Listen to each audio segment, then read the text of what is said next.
welcome everybody. We're going to get started here shortly. As you see, we have a fantastic guest today. We're enjoying the music. I like to dance, so we got to have our music, our theme song before we get started with the show. Y'all already know how y'all doing on this Wednesday.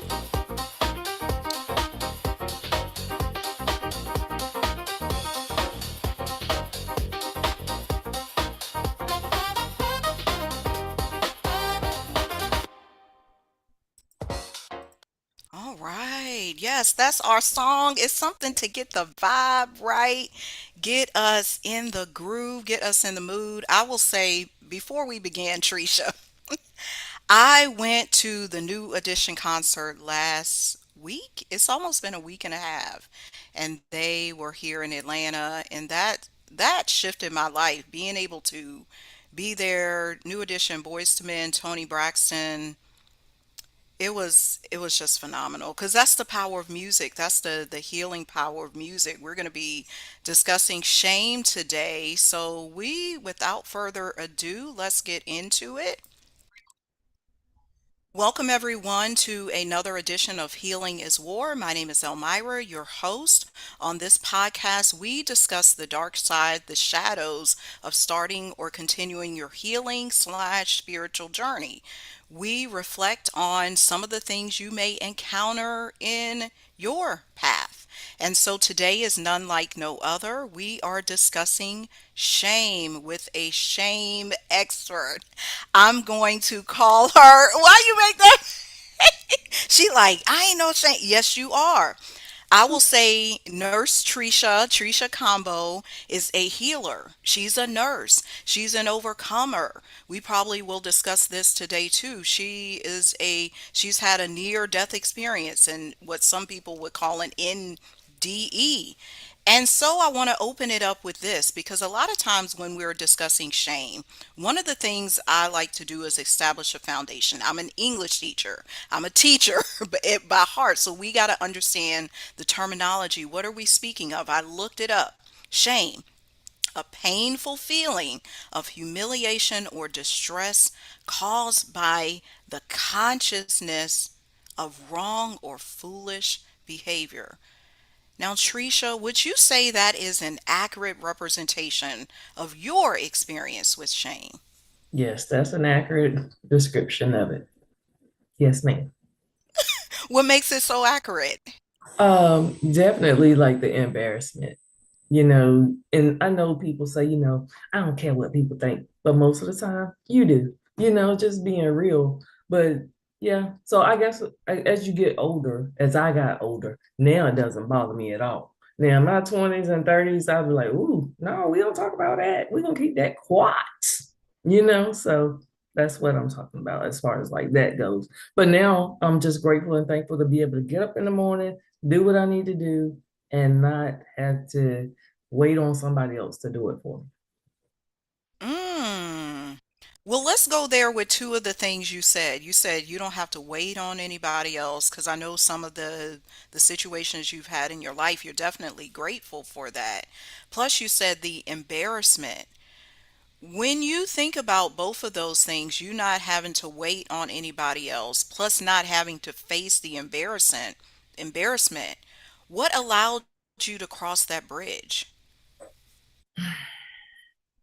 It's something deep inside of me. I'm gonna tell you that. I don't know. I can't explain that 100%, but it's something in me that says you have to get up. You have to keep moving. You cannot just lay here in your pajamas all day. And yeah, so that's part of what pushes me.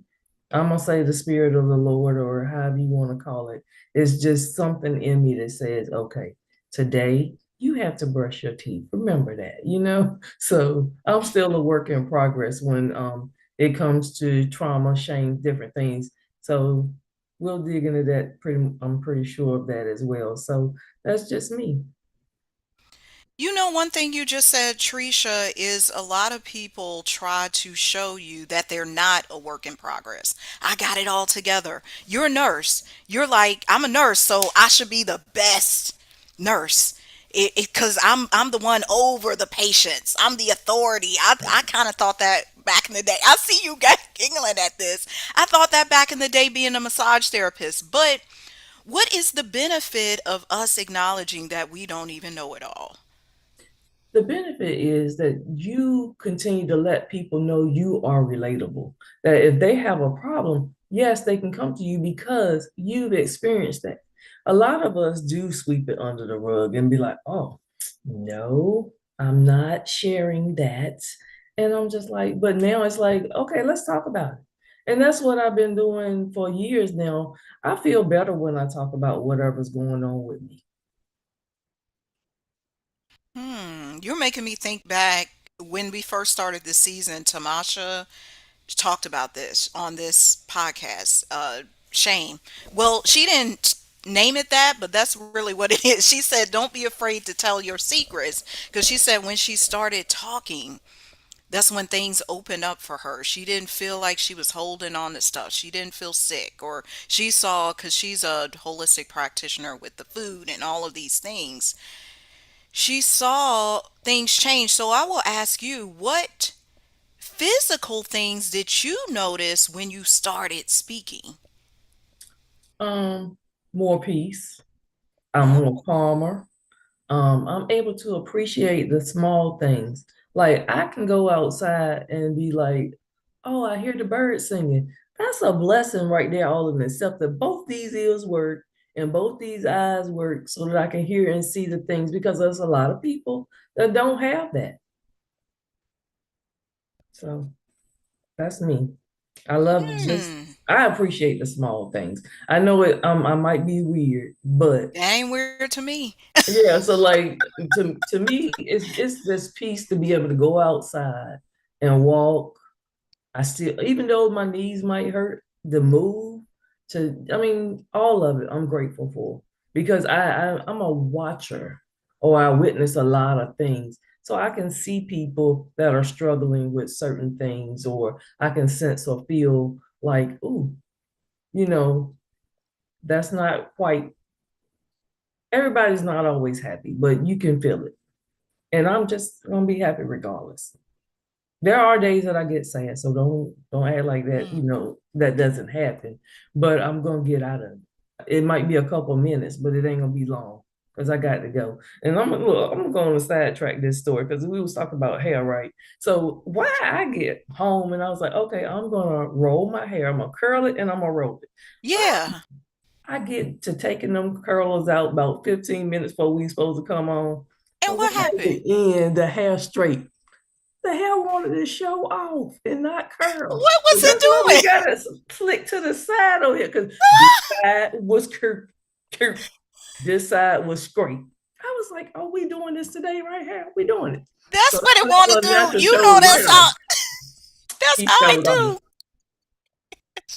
Showing out like this Mhm. side want to be straight, this side want to be curly. It can't make a decision about what we want to do today. It did It's not, like, and I what? treated all of the same. I did, but it didn't act right today. But that's how life is sometimes, where it will seem like, okay, do you have siblings? I don't know I that got I I've got, I got asked. two sisters, a younger sister and an older Yes, sister. I remember you talking. Okay, so you will get this. You know how growing up it seemed, because I got five myself, five siblings. It seemed like, oh, why he getting treated better than me, my brother or my other sister, or she getting treated differently than me. That's how the hair be acting. So I gotta ask you, what do you see as some differences between you and your sisters when it comes to how you all address Jane? Um, I think that they don't talk about it. Because I'll ask them if I go through something, I'm like, have y'all experienced that? They're like, no. They don't they can't relate to it. And I'm just like, what? We grew up in the same house. How y'all missed it? But we for a long time I was the middle child. So I felt like my mom and dad didn't give me as much attention as they gave my two sisters. And once I got sick, now like my mom is always on me. You need to do this. You need to do that. Have you done this? Hey, I'm like, oh Jesus, mama, calm down. But after a while, one of my coworkers told me, she said, your mama knows that you are stronger than those two. at that time. She was like, she knows that you can handle more than what they are able to handle. So they need a little extra love and care. And I was like, oh, I like that. Because I'm very independent anyway. So I was just like, okay, I can see that. And so now I still end up having to be, even though to me in my mind, I feel like I'm the boss, even though my older sister, I'll fall in line if we doing something all Mm-hmm. together. But those two will let mama like my mom is 72 and my dad is 74. So it's like they let them get away with a few things more than what I would. Because I was there this weekend and I was like, well, what are we doing? And what time is we doing this? And but they'd be like, well, whatever y'all want. I'd be like, what? What is that? So my Mm. mom like, when are you going home? This was she'll ask Oh, me. because you being bossy. Yeah. And I'm like, I got that from you, right? She'd be like, Mm. no. But yeah, I get what you're talking about, and there is something. I think I'm gonna make this part of people's soul work. I call the homework after the show soul work, stuff you need to work on with yourself or with the therapist, whoever. Um, there is something to being a middle child. I'm a middle child too, so I was relating to all that you yeah. were saying. Cause just truth be told, this week. So my mom, she asks more about my pet frog than she do about me. I'm like, how you ask about the frog? Oh, how the frog doing? Well, Ooh, how am wow. I doing? Wow. But I'm not saying, I'm kind of saying that in jest too, but I'm also recognizing, yeah, that frog get more love than, but it goes back to what you're saying. We are as middle children. I think that's a characteristic. You showed up as independent, strong, what have you, and that's me too. That's why I was saying Yeah. I can relate to what you are doing. What would you say, Treisha, is something, because you've talked about the gratitude, you talked about being at peace. What is something you've gained from being willing to speak about all these things you've gone through? Because I know you mentioned to me cardiac arrest. You had this, all the stuff that happened to you as a child. Even currently, you may be dealing with things. What are the gains? I have gained a lot of growth. I have changed a lot. So I told you I'm very independent. Now I'm married and I've been married for 16 years now. And we're in couples therapy. And so I'm just now realizing that I need him. And it's not like I didn't already know it, but you know how, okay, so you said that, we act like we got it all together. That's how I act when I'm around him, like that I got it all together and I don't need him. But I really do need him.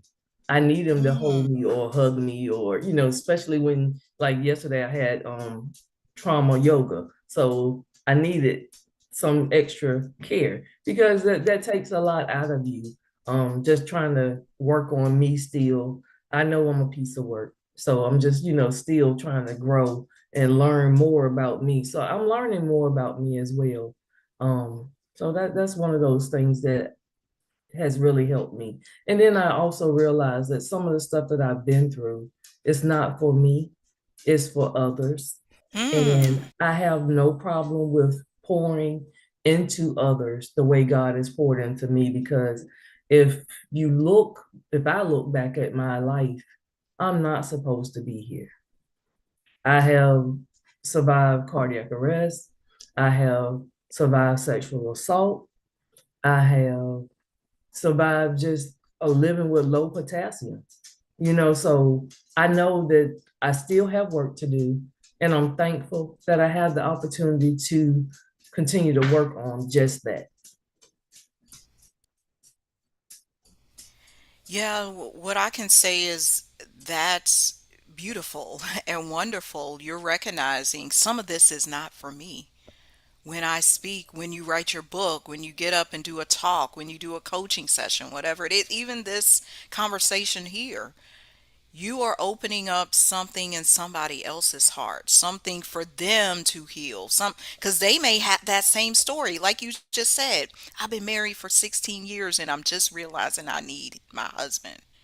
Yeah, because I and was in. so this is my second marriage. So that first one didn't turn out that way. So now I'm just like, and you say, and I know some other people probably say it. You say don't bring that baggage from that first relationship to the next one, and people Mm-hmm. say no, no, no, I didn't do that. Oh, I did it. I did it, and I'm being honest about it and being forthcoming with it more so now than ever because that helps him to understand where I'm coming from. Had therapy on Monday, so it was like, nope, I had therapy yesterday. I was very busy yesterday. So therapy was yesterday. And so me and my therapist had talked about some stuff. And she was like, well, did you experience that in your last relationship? I was like, yep. She was like, oh, Mm. so that'll be something that we'll talk about in the next session to try to work through what, because you're not supposed to carry the baggage. And you say you haven't, but what I did was I stuffed it down and I ignored it. And now here it is right in your face, staring you in your face and saying, okay, you're gonna talk about me now? You're gonna deal with this now? So I'm like, okay, yeah, we're gonna deal with it. Yeah, you gotta deal with it because we can't, just like Erica Badu, we know that song, Bagging Lady, you can't hurt yourself, Hmm. dragging all them bags like that. Hmm. I guess nobody ever told you, no, they gonna do. I mean, sometimes we carry that baggage and it's what ruins our relationship. I was actually doing some research here because I'm prepping another story for my other channel about Hmm. marriages, especially in the 1980s. And so for me, one of the things that I noticed historically was that was when a lot of divorces started to occur. And there were no contests because the laws changed, the rules changed. It was all kinds of stuff happening. But it's a result of us not paying attention to the baggage on the men and the women. Oh, Treisha, oh, I gotta ask this because it just came to me. Because a lot of times when we get in these conversations around shame, around accountability, around vulnerability, because a lot of men will say women don't know how to be accountable. But for me, what I've noticed, there's many men not attached to their emotions or what they're going through or their past. They've been sexually abused. What has been your encounter with that? Mm, not Men. much as far as like sexual, but they do not admit when they're wrong. They will not, no matter how hard you try, or apologize. Sometimes that's hard too, for a guy to do. Um, and so I don't I have daughters and I have three nephews and I'll talk with them not much, but they know that Aunt Tricia ain't gonna play and you can't Mm. pull one over on her. So but yeah, I had like I said, the three nephews, one has a daughter and she's spoiled rotten, but then he gets mad at us when we let her get away with stuff. And I was like, well, we did the same thing to you. But he's like, why you ain't? I was like, she's too cute. I don't know, but yeah, we have to continue to just pour in as much as we can. I still have to call my oldest nephew again because he was like, I'm gonna call you back. And I was like, okay, are we supposed to go to lunch? And Mm. so I'm one of those ones that be like, okay, I'm showing up at your job. Oh, I thought we were going to lunch. What happened? So I'll have to do that this week or next week on him.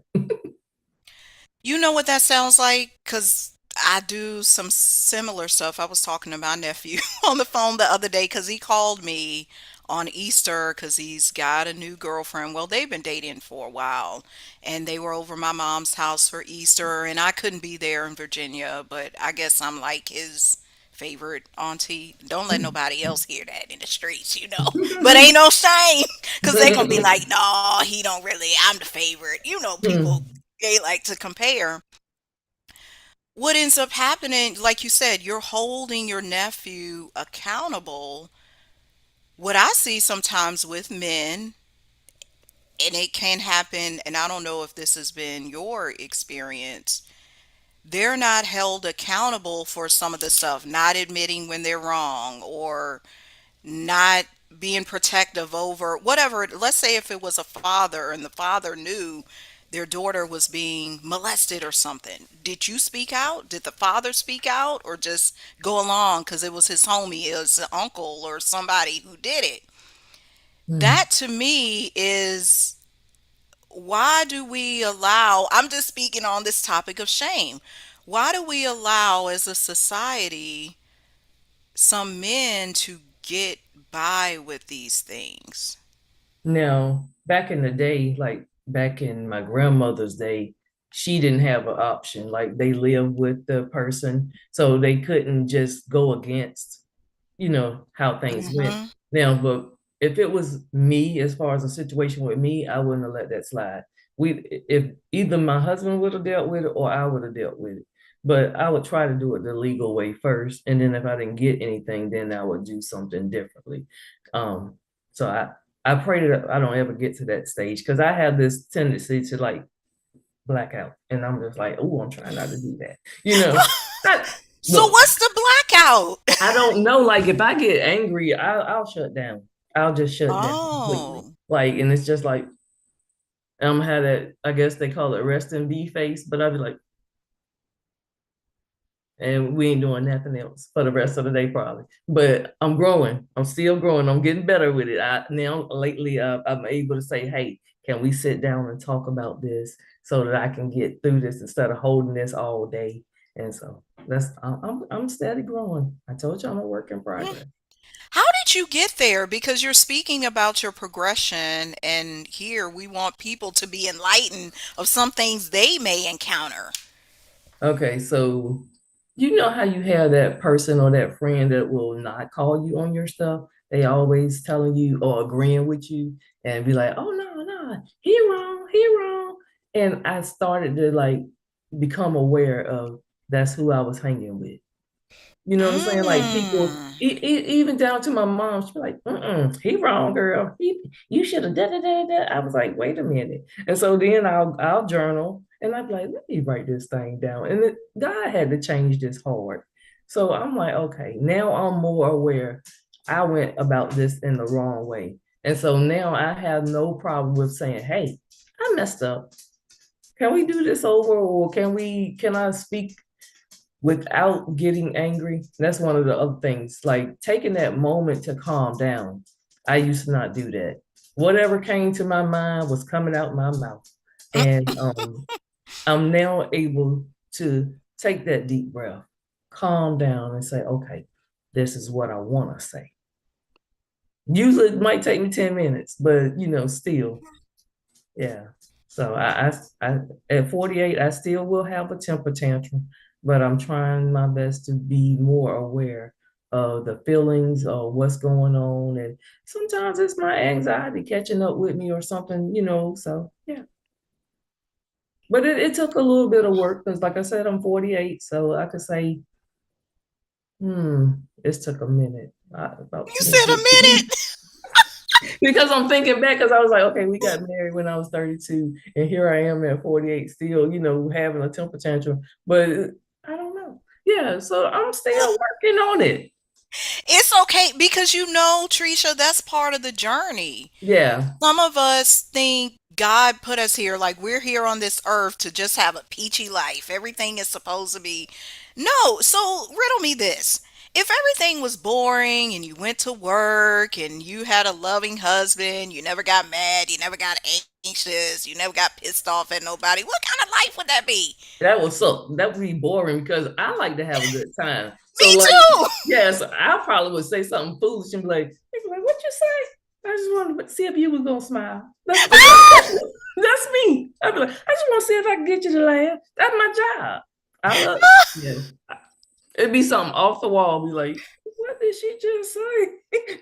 Because you got to mix it up. You got to shake it up. Because why do we Yes. sometimes, and that's why this is called healing is war, because it's not that we're facing war like we see going on in like Iran or, Hmm. people, Cuba, like all these conflicts. It's not that. We mean war as you may have to battle with something within yourself. Your hair was warring today because it's Yes. one side want to be straight, one side want to be curly. It's She wanted to act slam crazy today. I was like, mm-mm. What is you doing? Yes, that's what I wanted to do. I was like, okay, how close are the scissors? You was gonna cut it? No, I was Lord. just But thinking, I see, was that like, sound like me. I, I be I be talking about I'm gonna grow my hair because under this hair is my hair, which I cut. So I had locks. Then my second time having locks. And so last February, I cut it like to the almost bald. It was probably about this long. So now my afro is rather, you might have seen it in a picture or video or something, but mm. my afro is pretty long now. But I'm like, I want to cut it again. I get it itching, and So I'm you like, I like the just want short to. style. I like long. So I'm all right. It's Yeah. just like, okay, I just need you to act right today. That's all. Yeah, it's like, why will you not act right? Why will you? Okay, I got a question because it's a hot topic now, and we gotta sometimes address this because people can relate. Have you been hearing the recent story of Brandy Norwood? She released her book. Have you heard about that? I heard that she released the book, but that's as far as I heard about it. Like, okay. Okay, just preface to this question. So, of course, she released her book. Hmm. And one of the things she talked about was a relationship she was in with Wanye Morris. He's a member of Boys to Men. Right. At the time, she was 16, he was 22. Over the years, there's been talk of how old was she really? They're going back and forth like did he groom her? Did he not groom her? So now she's saying it was not right. I made a poor decision. He should have protected me. I mean, it's just, I haven't read the book myself. I'm just going off the conversation that the public is having. Because there's both sides to this, just like your personal story, my personal story. Hmm. What do you think is happening here from her perspective? Because now she's our age, she's in her 40s, and reflecting back on what she did or what she experienced at the age of 16. Mm. So I remember being 16. I was grown. So my first sexual encounter was at 14. Because I thought, Oh, I thought all my friends were doing it. So I was like, well, let me see what's going on. So yeah, that's how that happened. But it was scary. So I don't know exactly what, I mean, I've never really, that age gap is a lot though. So, and then, but she was singing then though, right? she was So out. She was touring and everything. right. So where were her parents or with because she was That's a good 16. So question. there should have been someone, a big sister. I think it's just her and her brother though, right? They're the only Okay, so siblings. well, Yeah. auntie or somebody that was supposed to be watching after her. At 16, you do some crazy stuff. I know I did. 14, 16, probably was 20. But like you gotta so some of that, just because she had the money and she was acting like an adult, she definitely was not an adult because we Mm. do make terrible decisions at that age. I can tell you that from experience. Terrible decisions because your brain is not fully functioned or fully developed. That's for sure. But then, like, yeah, she was around a whole lot of people that were doing adult things, and she should have had someone there to be with her. If it wasn't, maybe her security guard. I don't know, but Yeah, she should have had somebody there. that's a good point because this happens a lot of times when I watch these stories. I always put the mirror back on me. How am I handling this? How's Elmira? I got to look at my own story. Okay, what was I doing at 16? I'm not going to judge her or judge Right? Wanye No, or no, any. no judgment for sure. Yeah, because I Yeah. mean, I made a decision at 14 to do it. Nobody forced me to do it.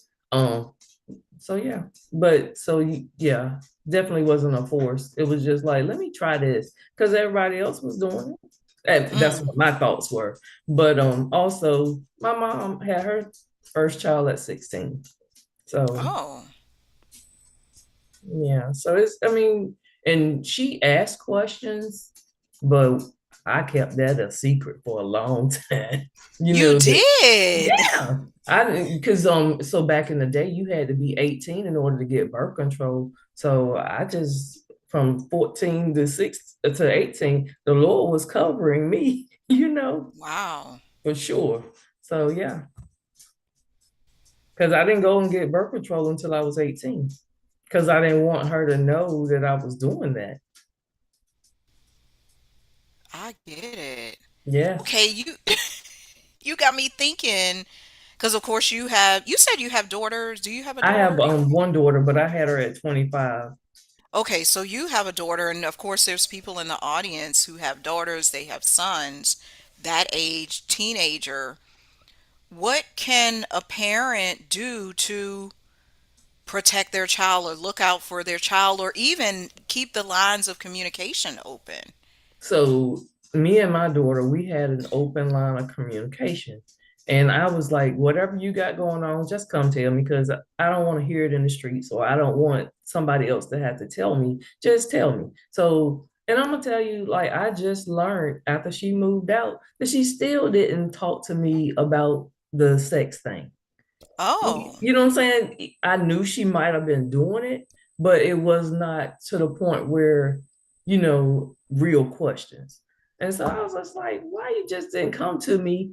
I told you we could, but so she told me after, I think I want to say maybe 2021, she was like, Mama, you yell too much. And I was like, oh, and I was like, okay.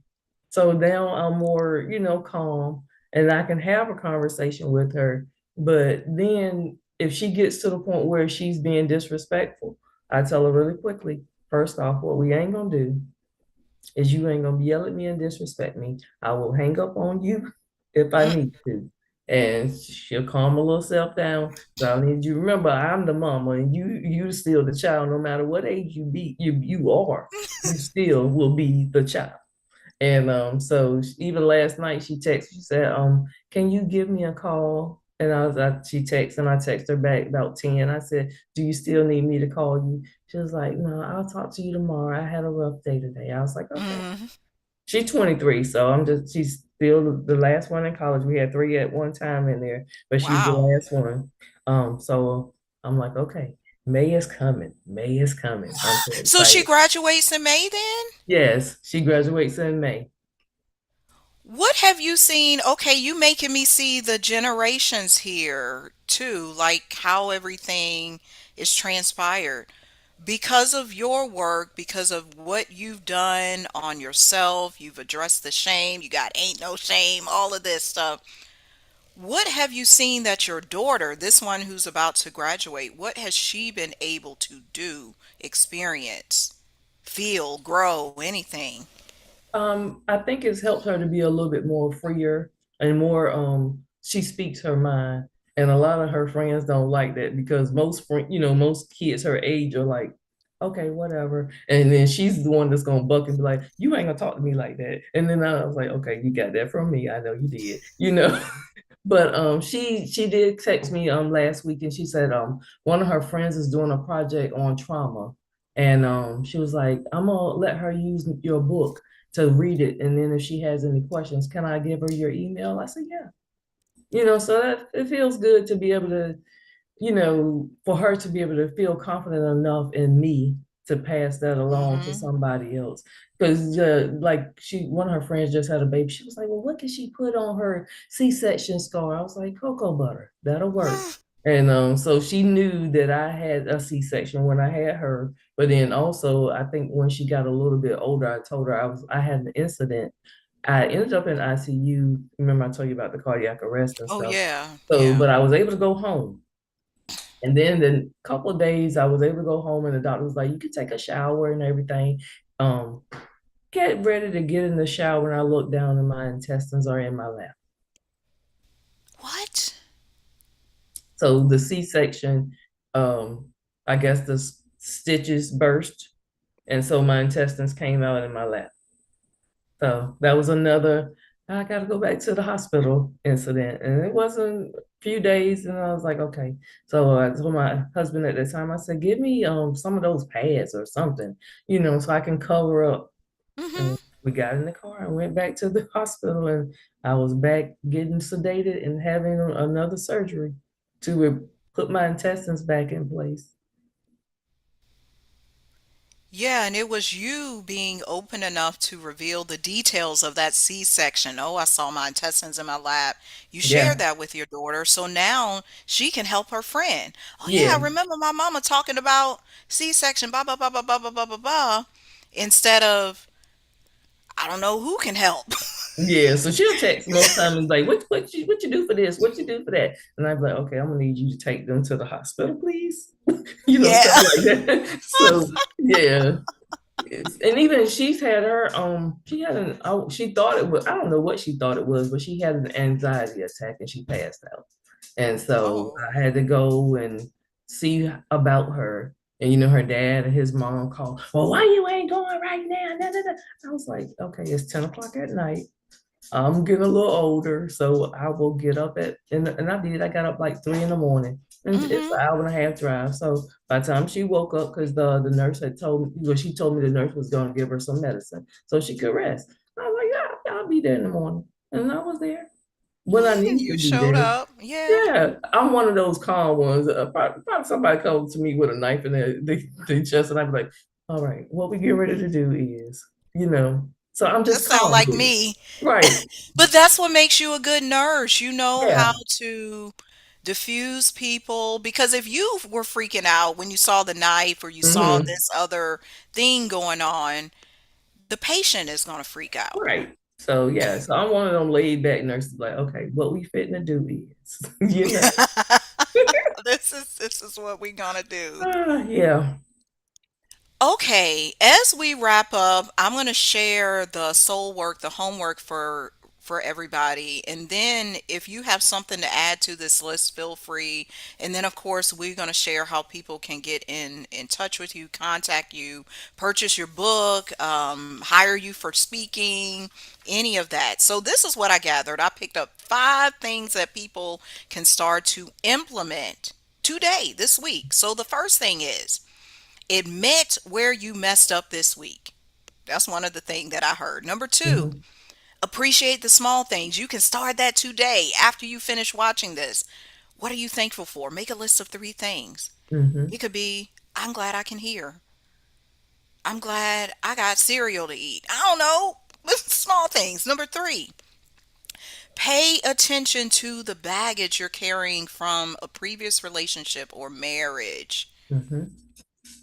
Men and women, pay attention. Number four, be aware of who you're hanging out with.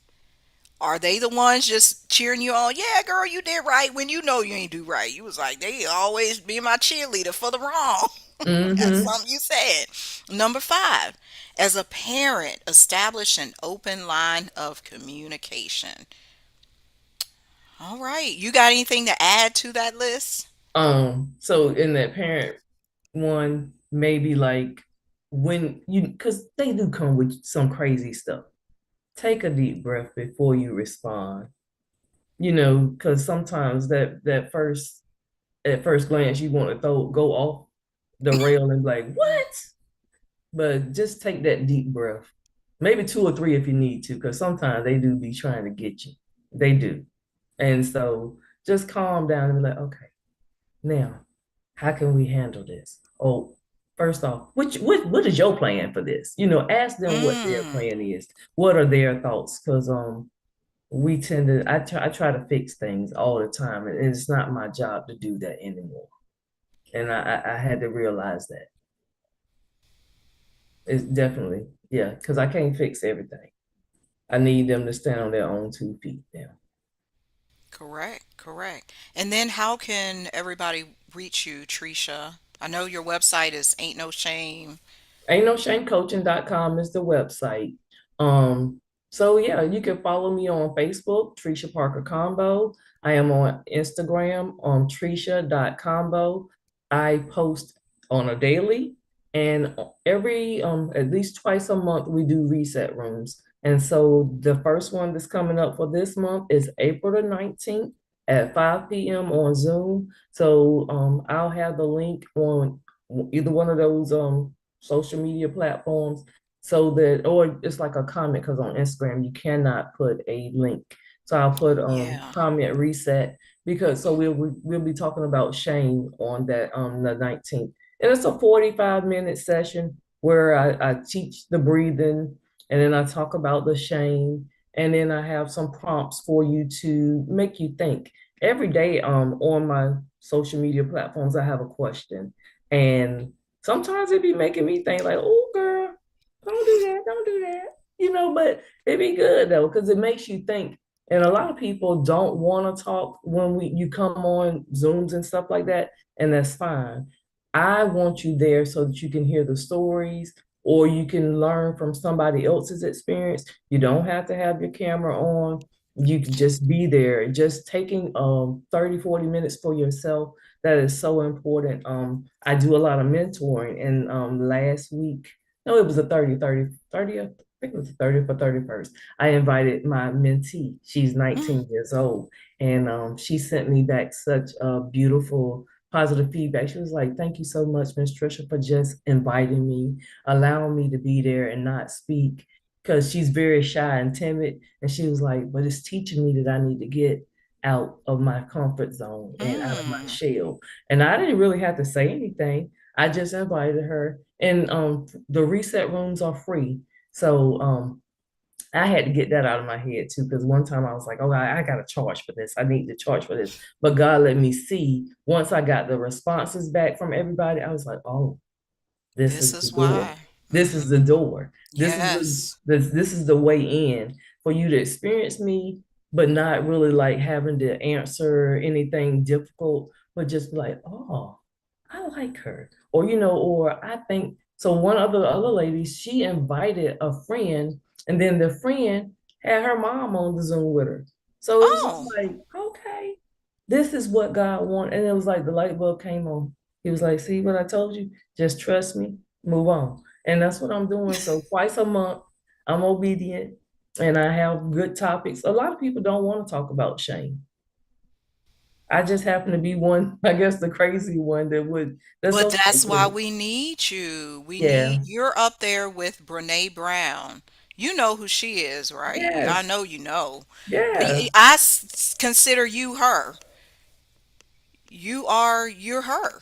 Yeah. So I'm enjoying it. And when you said that, I even asked Chat GBT. Chad is his name. That's my Chat Hey, GBT. Chad. I said, Chad, who am I in line with? What type of, which coaches am I in line with? And he said Brene Brown, and he said Elanya Van Zandt. And I was like, oh my, what Yeah, an honor. that's I was true. so Her excited to too. hear that. I was like, okay, so now I just have to do the work. And now I'm loving it because I don't mind doing house calls. I know I'm not a doctor, but people that really need me, I don't have a problem with going and watching you and your surroundings and trying to help you adjust or adapt.